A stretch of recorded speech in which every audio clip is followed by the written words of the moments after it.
Assalamualaikum warahmatullahi wabarakatuh. Terima kasih sebelumnya untuk teman-teman yang sudah hadir pada kesempatan kali ini. Nah, pada kesempatan kali ini kita akan membahas tentang literasi digital. Mungkin dari teman-teman ada yang tahu apa itu literasi digital? Belum, Mas. Oh. Oke, pada kesempatan kali ini saya akan menjelaskan beberapa poin tentang literasi digital. Yang pertama itu pengertian literasi digital, yang kedua ada komponen literasi digital, yang ketiga ada penerapan literasi digital dalam kehidupan sehari-hari, dan yang terakhir yaitu manfaat literasi digital. Saya akan menjelaskan tentang poin yang pertama yaitu pengertian literasi digital. Apa itu sih literasi digital? Nah, literasi digital itu sendiri adalah kemampuan untuk memahami, menggunakan, dan memanfaatkan teknologi digital serta informasi dari berbagai sumber secara efektif, efisien, dan aman. Literasi digital ini bukan hanya tentang kemampuan teknis, tetapi juga mencakup pemikiran kritis terhadap konten digital, etika penggunaan teknologi, kemampuan berkreasi, dan berkomunikasi di dunia digital. Nah, berarti literasi digital itu dijelaskan di sini bahwasannya kita itu dituntut untuk sebagai Gen Z kita itu dituntut untuk mempunyai kemampuan memahami, menggunakan teknologi digital yang sekarang ada. Terus lanjut materi yang kedua yaitu tentang komponen literasi digital. Nah, di literasi digital sendiri itu ada beberapa komponen utama yang membentuk kemampuan seseorang dalam menghadapi dunia digital. Yang pertama itu keterampilan teknis, yang kedua berpikir kritis dan evaluasi, yang ketiga keamanan digital, terus yang keempat itu ada kreatif digital, yang kelima itu komunikasi dan kolaborasi, yang keenam literasi informasi, dan yang ketujuh etika digital. Nah, baik, lanjut. Kita melanjutkan poin yang kedua barusan tentang komponen literasi digital. Nah, barusan kan saya sebutkan ada beberapa komponen di literasi digital itu. Yang pertama keterampilan teknis, yang barusan saya jelaskan itu tentang seperti kita mengoperasikan laptop, pokoknya software seperti laptop lah, terus handphone, aplikasi atau yang lain. Nah, itu termasuk dari komponen literasi digital. Nah, yang kedua yaitu berpikir kritis dan evaluasi. Penjelasan di sini menilai kredibilitas dan relevansi informasi digital, membedakan fakta dan opini serta memverifikasi sumber. Nah, itu seperti kita dapat berita atau membaca berita dari seperti media Jember, yaitu kayak seperti Radar ataupun yang lain banyak. Nah, itu kita sebagai mahasiswa itu tidak seharusnya langsung percaya akan berita tersebut, tapi kita memverifikasi atau kita harus berpikir kritis. Ini berita bener fakta apa enggak sih, atau cuman hoax aja. Nah, begitu. Yang ketiga yaitu keamanan digital. Keamanan digital itu sendiri yaitu melindungi privasi dan data pribadi dari ancaman cyber seperti phishing. Biasanya kan ada itu teman-teman yang mengirim dari WA berbentuk file PDF. Nah, itu kan seperti kalau kita pencet biasanya kan HP-nya nge-frame. Nah, itu seperti itu, phishing namanya. Yang kelima, yang keberapa? Keempat yaitu kreatif digital. Kreatif digital yaitu menciptakan konten digital seperti blog, video, dan infografis dengan etika yang baik. Nah, seperti kita membuat konten apalah ya, konten seperti contoh konten berbagi atau konten edukasi. Nah, itu termasuk di kreatif digital, kreativitas. Yang kelima yaitu komunikasi dan kolaborasi, yaitu berinteraksi dan bekerja sama melalui platform digital secara efektif dan etis. Seperti kita halnya meeting dengan klien apabila kita mempunyai suatu bisnis. Dan itu biasanya ada kerjasama lah antara yang mempunyai bisnis dan yang mau order lah istilahnya. Nah itu kita kan pasti berinteraksi. Kita kan biasanya menggunakan Google Meet ataupun apa ya yang satunya Zoom. Nah betul. Terus yang ke berapa? 6 ya.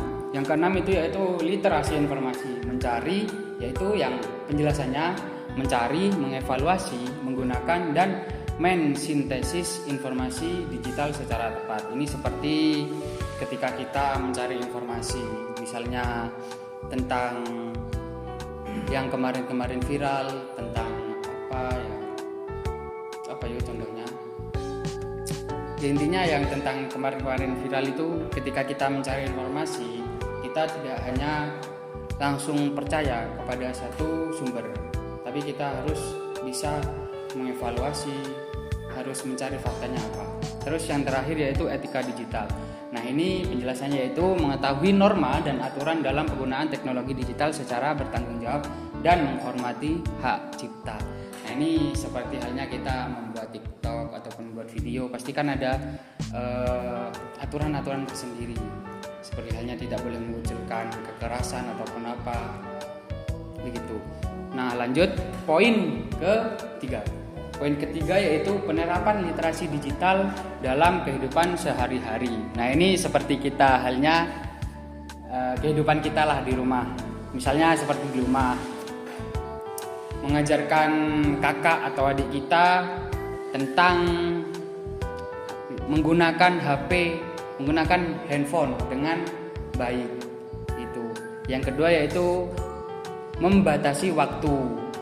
Ketika menggunakan HP kan biasanya adik-adik kita itu kan tidak punya batas waktu ya, sampai malam atau gimana. Nah itu kita harus belajar membatasi waktu untuk adik kita bermain handphone.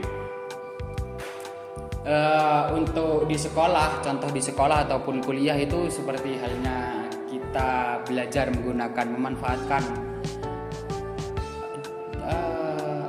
memanfaatkan alat-alat digital seperti viewer ataupun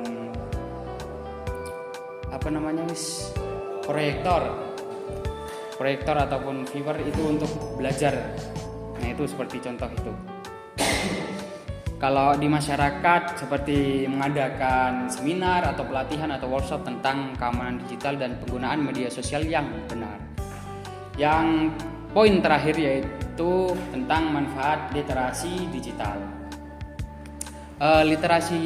Manfaat literasi digital itu sendiri ada beberapa poin. Yang pertama yaitu meningkatkan kemampuan kritis dalam menyaring informasi agar tidak mudah tertipu hoax. Nah, kayak seperti barusan yang saya jelaskan itu kan ketika kita menerima berita bahwa ini loh ada ini. Nah, kita kan harus berpikir kritis. Sepertinya itu nggak begitu deh. Nah, kita harus mencari sumber yang benar. Yang kedua yaitu melindungi data pribadi dari ancaman cyber. Nah, kita seperti halnya kita mempunyai KTP, kita tidak boleh menyebarkan secara gratis. Itu kan dapat membahayakan diri kita sendiri. Memperluas akses informasi dan jaringan sosial. Nah, seperti kita berteman satu sama lain, menambah relasi, memperluas akses informasi ataupun jaringan sosial. Yang poin keempat yaitu mendorong kreativitas dan produktivitas melalui teknologi. Yang kelima yaitu mendukung pembelajaran dan pekerjaan secara efektif di era digital. Mungkin itu saja yang bisa saya jelaskan tentang literasi digital. Mungkin dari teman-teman ada yang belum dipahami bisa ditanyakan. Siapa yang mau bertanya?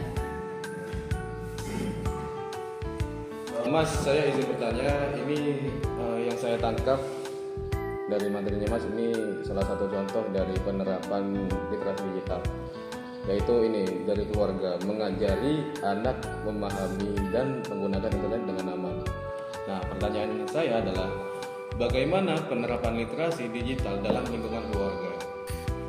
Baik, terima kasih untuk pertanyaannya saudara Askar Umam, bisa disebut Mas Umam. Pertanyaannya yaitu bagaimana penerapan literasi digital dalam lingkungan keluarga. Nah ini saya langsung kasih contoh ya Mas. Kalau di rumah itu seperti halnya kita, misalnya kita mempunyai anak, nah itu kita harus membimbing anak atau mengajarkan tentang bagaimana cara menggunakan alat digital seperti halnya handphone itu dengan baik dan benar. Terus membatasi waktu. Nah, membatasi waktu ini seperti halnya kita ketika meminjamkan seorang anak HP itu kita harus punya batas waktu agar si anak itu tidak semena-mena menggunakan HP, tidak melampaui batas lah menggunakan HP. Terus yang terakhir yaitu kita itu membimbing anak melewati pembelajaran seperti halnya di video, meskipun videonya itu berupa hiburan tetapi hiburan yang di situ ada pembelajarannya. Nah seperti itu. Apakah bisa difahami Mas Imam? Oke, siap, makasih.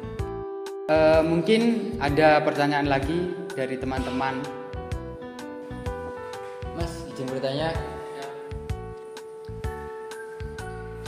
Tadi yang saya sampaikan tentang materi yang dikasih mengenai masyarakat melakukan kampanye anti hoax dan memanfaatkan media sosial untuk pembayaran informasi positif. Nah, pertanyaan saya itu mengapa kampanye anti hoax termasuk penerapan literasi digital di masyarakat?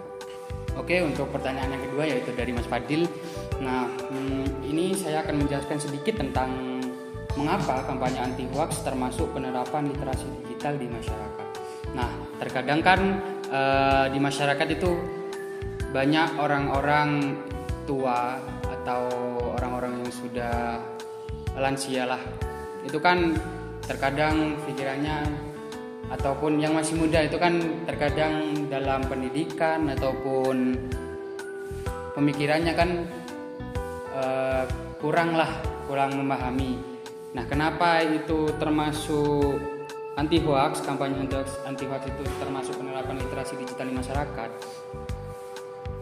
Nah, itu karena kegiatan tersebut bertujuan kan kampanye anti hoax itu kan sebuah kegiatan. Nah, kegiatan itu bertujuan untuk meningkatkan kemampuan masyarakat dalam menyaring, memverifikasi dan memahami informasi digital dengan kritis dan bijak. Nah, seperti yang saya jelaskan barusan di awal, seperti halnya kita menerima berita lah. Misalnya ada Pak Kades gini atau Kades gini. Kan kita belum tahu.